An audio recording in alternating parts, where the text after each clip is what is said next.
Okay, bantu banje bantu nkunda ndatanze mwiriwe na mwaramutse bivanye naho umwe wese aherereye. So murabona izi telefone zibiri ubu tugiye kuraba ingene ushobora gusoma message z'umusheri wawe ariko atari kure ari hagufi yawe. Murabona izi telefone zibiri, dufate iyi iri no mu kuboko kw'iburyo niyo umusheri wawe, iyi rino ni iwanje.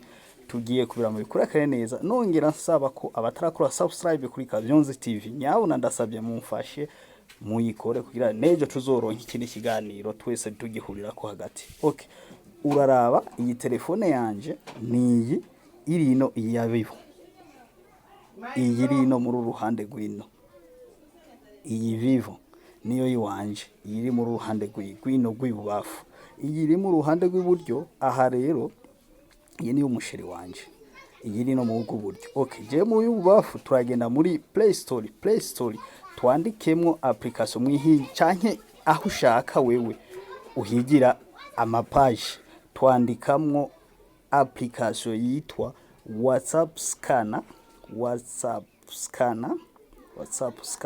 for WhatsApp web.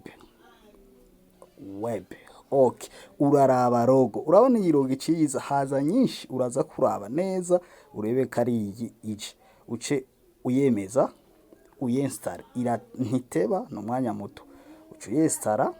Urabona niyi, urabona ko batubwira ibindi nk'ibintu ikora, si ibintu bya kure.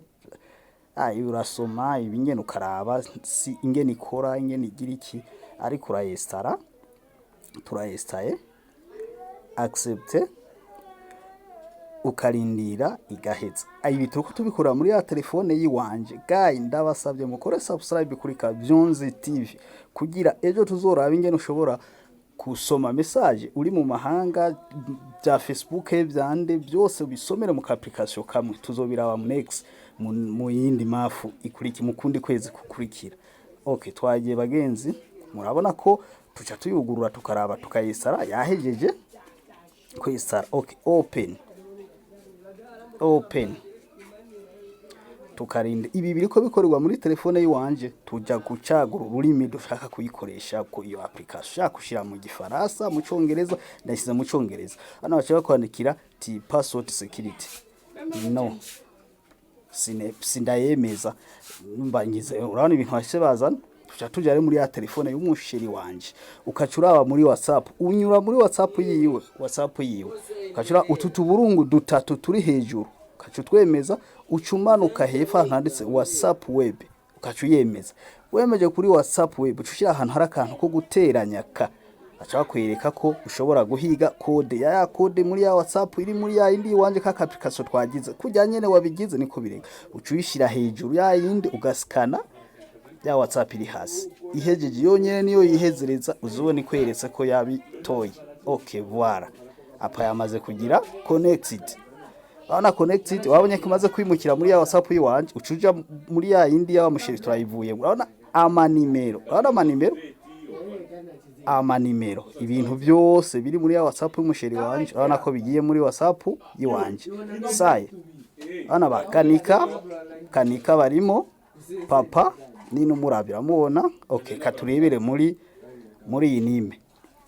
Okay, twemeza. Urabona ama message arimo, reka nini wanje murabe muri iyi nayo arimo. Urabona ko byose byimukiye mu ngize za message zirimo, urumva yagize photocopy muri ya message yiwanje. Ariko guy, reka twandike tugerageze. Iyi ni nkasheri wanje arandikiye umuntu nanazi, urabona aramwandiki.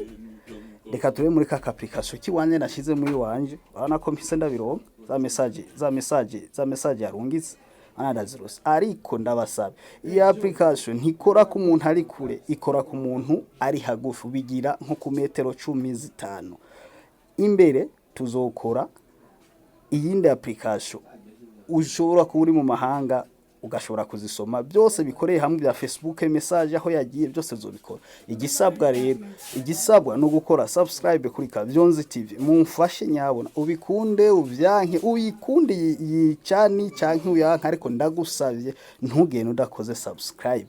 Uzobumfashije natwe twifashije kugira ejo tuzomenye ibindi bintu. Aha tugiye kuri ibi bya WhatsApp byo kubisoma muri hagufi.